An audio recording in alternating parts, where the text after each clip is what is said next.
అలా ఒక బీసీ నాయకుడిగా చెప్పండి, అయితే రాష్ట్రంలో వైసీపీ పార్టీ అంతా బీసీల పార్టీ ఇంకో పార్టీ లేదని చెప్పి పెద్దిరెడ్డి రామచంద్రారెడ్డి గారు మాట్లాడుతూ ఉన్నారు. నిజంగానే వైసీపీలో అంత పెద్దపేట వేసింది, వైసీపీలో బీసీలకు అంత పెద్దపేట వేసి వాళ్ళని ప్రోత్సహిస్తుంది అసలు ఆ పార్టీ? బీసీ అంటేనే టీడీపీ, టీడీపీ అంటేనే బీసీ. దీనికి ఉదాహరణ మా చంద్రబాబు నాయుడు గారు, ఎన్టీఆర్ గారు. అసలు ముందు నుంచి ఎన్టీఆర్ గారు బీసీలని ముందుకు తీసుకొచ్చిందే పెద్ద ఎన్టీఆర్ గారు. ఎన్టీ రామారావు గారు బీసీలని ఎంత ప్రామాణికం చేశారో గతంలో ప్రజలందరికీ తెలుసు కాబట్టి వీళ్ళు ఏదో ఇప్పుడు వచ్చి పులితోలు కప్పుకుని మేమే పెద్ద పుల్లి చేశాము, మేము ఇది చేసామని చెప్పుకుంటే కుదరదు. వైసీపీ వాళ్ళు ఎప్పుడు కొట్టుకునే డబ్బులయ్యి, దాని గురించి అసలు ఎవరు విమర్శించాల్సిన పని లేదు, దాన్ని అంత ఇదిగా తీసుకోవాల్సిన అవసరం కూడా లేదు. అంటే ఇక్కడ పెద్దిరెడ్డి రామచంద్రారెడ్డి గారు లాంటి వ్యక్తి, ఒక రెడ్డి సామాజిక సంబంధించిన వ్యక్తి, బీసీల గర్జనలు ఆయనకేం అసలు ఆయన వెళ్ళి బీసీకి సంబంధించిన పార్టీ మాదే పార్టీ అని చెప్పి మాట్లాడుతున్నాడు. ఆయన గతంలో ఆయన ఏదైతే ఆయన ఎమ్మెల్యే నియోజకవర్గ ప్రాంతంలో జరిగిన దాడులు, రకరకాల మంది దాడులు చేసిన పరిస్థితి మనం చూసాం. చాలామంది ఒక బీసీ నేతని, బీసీ వ్యక్తిని కూడా హత్య చేసిన పరిస్థితి, ఇది క్వారీ తోకాల్లో జరిగింది, అంటే ఇసుక దాంట్లో కూడా హత్య చేసిన పరిస్థితి. అలాంటి వ్యక్తి మాట్లాడుతున్న ఎలా చూడొచ్చుంటారు ఇక్కడ? రామచంద్రారెడ్డి గారు బీసీలను అడ్డం పెట్టుకుని బినామీలు సంపాదించుకుంటున్నారు. బినామీలు అతనికి వెన్నతో పెట్టిన విద్య. బీసీలు మా అమాయకులు, బీసీలు అమాయకులు, నీకు కుడిపిస్తే పండగ అన్నట్టుగా బీసీలు నమ్మి రామచంద్రారెడ్డి దగ్గర మోసం పోవడం తప్పనించి ఏమీ లేదు.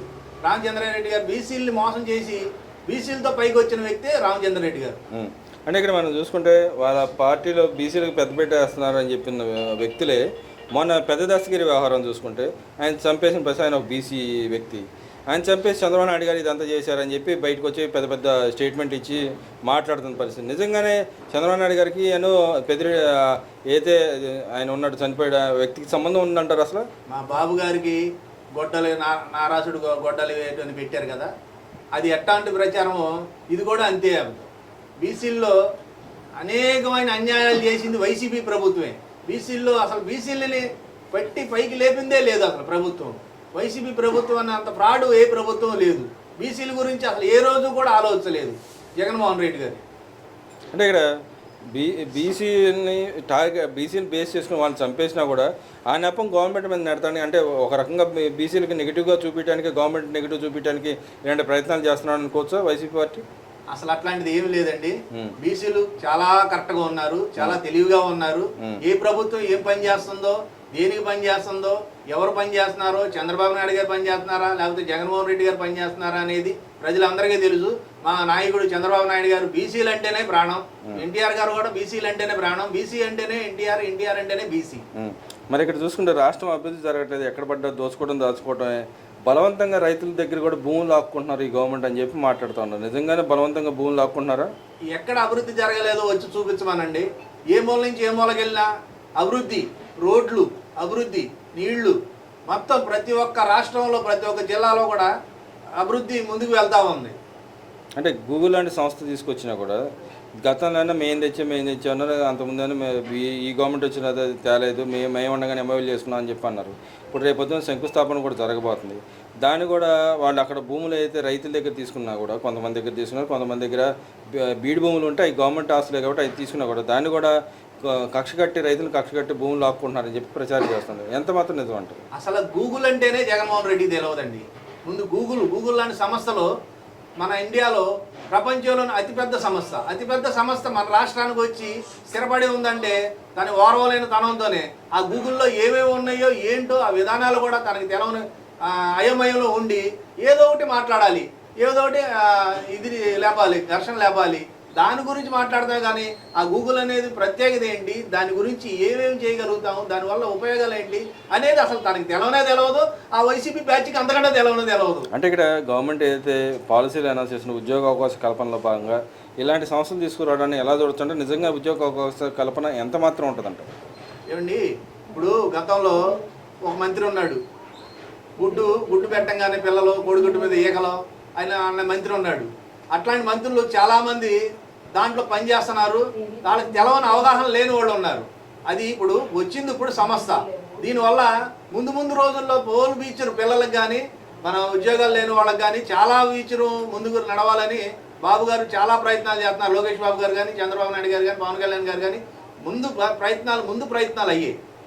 అంటే ఇక్కడ ఆయన సంస్థలు తీసుకొచ్చినా కూడా విమర్శలు ఎప్పుడు పడ్డా కూడా మేమే తెచ్చామని చెప్పి గతంలో చెప్పారు. ఇప్పుడు అక్కడ ఏదైతే ఉత్తరాంధ్రకు సంబంధించిన డెవలప్మెంట్ యాక్టివిటీస్లో ముందుగా టీడీపీ గవర్నమెంట్ చాలా యాక్టివ్గా పనిచేస్తుంది. సంస్థలు కూడా త్వరితగతిన అక్కడ వచ్చి వాళ్ళ కార్యకలాపాలు నిర్వహించడానికి ప్రయత్నం చేస్తుంది. ఈజీ డూయింగ్ బిజినెస్ చేస్తుంది. దాన్ని కూడా ఏమి రావట్లేదు, ఇక్కడ భూములు దోచుకోవడానికి వచ్చారు నాయకులంతా, అక్కడ ఉన్న నాయకులు టీడీపీలో నాయకులు అని చెప్పి మాట్లాడుతూ ఉన్నారు. గత 5 సంవత్సరాల్లో వైసీపీ చేసిన అరాచకాలు, ప్రభుత్వం చేసిన పనులు ప్రజలందరికీ తెలుసు. ఏమీ నత్తనడక. ఇవాళ పోలవరం వెళ్ళండి, పోలవరం ఎంత స్పీడ్గా పరుగులు పరిగెడుతుంది. నిమ్మల రామానాయుడు గారు ఇరిగేషన్ డెవలప్మెంట్ మంత్రి, ఆయన చేసే అభివృద్ధి ఆయన చూసి ఇంకా ఇద్దరు మినిస్టర్లు కూడా ఇరిగేషన్లో మారారు. ఇవాళ ఆ ఇరిగేషన్లో మరి ఒక్కడే భుజా నుండి వేసుకుని ముఖ్యమంత్రి నారా చంద్రబాబు నాయుడు తాలూకా తీసుకుని ఆయన చేసే పనులు, అభివృద్ధి పనులు మీరు ఎక్కడికి వెళ్ళినా చూసినా కనబడతా ఉంటాయి. ప్రతి ఒక్క జిల్లాలో, ప్రతి ఒక్క గల్లీలో, ప్రతి ఒక్క మండలాల్లో, ప్రతి ఒక్క గ్రామాల్లో ఎక్కడికి వెళ్ళినా చేతులెత్తి దండం పెడుతున్నారు చంద్రబాబు నాయుడు గారికి. అంటే ఒక పక్కన రాష్ట్ర అభివృద్ధి శంకుస్థాపన జరుగుతూ ఉంటాయి. నేను ప్రజల్లో పోరాడిపోయాను అలసిపోయాను చెప్పి లండన్ వెళ్ళిపోవటాన్ని ఎలా చూడుతుంటారు జగన్మోహన్ రెడ్డి గారు? ఆయన దొంగ డబ్బు లెక్కలో అవన్నీ దాచుకోవడానికి, దోచుకోవడానికి, మూట ముడుపులు కట్టుకోవడానికి ఆయన వెళ్తామే. అదే ఆయనకి అదే పని. ఇంకా రెండో పని ఏమి ఉండదు. రెండో పని ప్రజల్ని పిండించుకెళ్ళాలి. ఇక ఆయన ఇష్టం. ఇక అది ఆయన మైండ్కే వదిలేసాం. ఆయన కూసేపు తాడేపల్లి, కూసేపు బెంగళూరు, కూసేపు ఇప్పుడు మళ్ళీ కొత్తగా హైదరాబాద్. అంటే హైదరాబాద్లో మళ్ళీ సెంటిమెంట్ అన్న ఉంటుందంటారని గెలుస్తానని. హైదరాబాద్లో సెంటిమెంట్ ఉండడానికి అసలు అవకాశమే లేదండి. హైదరాబాద్లో అంతే కదా, మరి బెంగళూరు వెళ్ళిపోయింది. బెంగళూరు నుంచి విజయవాడ వచ్చేసారు, తాడేపల్లి. అంటే ఎందుకు భయం ఎందుకంటారు అసలు? ఆయనకి హైదరాబాద్లో పిచ్చ భయం ఉంది. ఇప్పుడు అక్కడ హైదరాబాద్ లో ఎట్టి బస్సులు ఎదురు చెల్లెలు ఉంది. చెల్లెలు గారిని పక్కకు పెట్టేశాడు, ఫ్యామిలీని పక్కకు పెట్టాడు. అవన్నీ ఆయన పర్సనల్ విషయాలు మనం మాట్లాడకూడదు అనుకోండి ఏంటి. ఇక దాని మీద అయితే ఆయనకి ఎటువంటి క్లారిటీ లేదు. రాష్ట్రంలో ప్రజలు ఏమైపోయారు అనేది ఆయనకి అనవసరం. గత 5 సంవత్సరాలు చేసిన దుర్మార్గమైన పాలన, దుష్టాన పాలన, అసలు ఎంత నరకాసుర పాలన చేశారంటే అంత నరకాసుర పాలన చేశారు. అంటే రేపు రాబోయే రోజుల్లో మళ్ళీ తిరిగి వచ్చిన తర్వాత గూగుల్ లాంటి సంస్థను మళ్ళీ నేనే తెచ్చాను, మళ్ళీ ప్రచారం చేసి నా దండ అయ్యండి, సెలవు కప్పండి అని అడగబోతాడు రేపు. ఎలా చూడుతుంటారు మైండ్ సెట్ని, ఎలా చూడుతుంటారు? అసలు చంద్రబాబు నాయుడు గారు నిన్న తీసుకున్న అవార్డు ఏంటండి? అది నిన్న తీసుకున్న అవార్డు.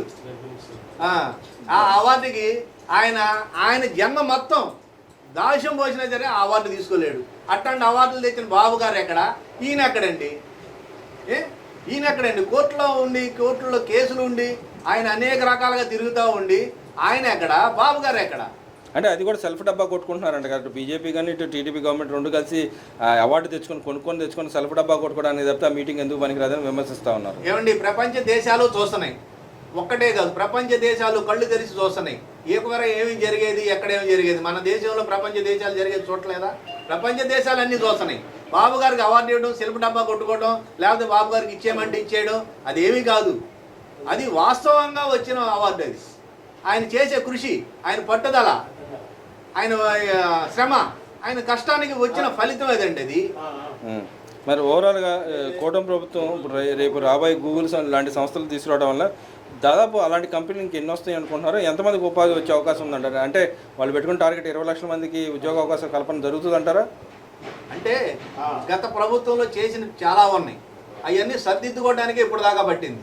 ఇక ఇప్పటి నుంచి బాబు గారు, లోకేష్ గారు కానీ, పవన్ కళ్యాణ్ గారు కానీ, కూటమి ప్రభుత్వం ఇప్పటి నుంచి ఉన్న ఉద్యోగాలు సర్దు చేసుకుంటా ముందుకు నడిపించుకుంటా తీసుకెళ్తున్నారు. అలాగే ఆ సంస్థలు ఇప్పుడు రాజధాని అవ్వగానే సమస్యలు వస్తాయి. రాగానే కంపల్సరీగా అందరికీ ఉద్యోగాలే. మీరు చెప్పవసరం, నేను చెప్పాల, ప్రభుత్వం చెప్పవసరం, వాళ్ళే తీసుకుంటారు పిలిచి. ఉద్యోగాల సమస్యలు అనేది లేకపోతే మనం ఎవరి దగ్గరికి వెళ్ళి అడుగుతాం? అయిపోయింది.